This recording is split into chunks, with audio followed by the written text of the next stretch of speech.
This is the Lone Crater YouTube. We hope this video helps. You begin mid-row. Stop at the last loop of the current color because that final loop is your control point. Hold new yarn behind work. Make sure tension matches the previous row so gauge stays even.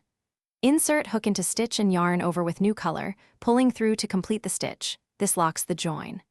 Once done, pull both tails snug but not tight and weave later. This prevents puckering and keeps edges flat as you continue.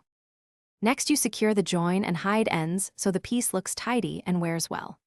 After finishing a stitch with the new color, leave a short tail and run a tapestry needle under 3-4 nearby loops, following the yarn path to preserve stretch. Make sure to alternate carrying the unused yarn along the row when color repeats. This avoids long floats.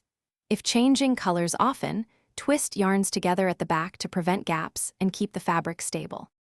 To finish, you tidy and test the change, ensuring the join is invisible and the fabric lies flat. Trim woven tails close to the work and block the finished piece to relax stitches and align color transitions. Make sure to inspect tension across the seam. If a join looks loose, tighten by slipping a small corrective stitch or reweaving the tail tightly along the stitch path.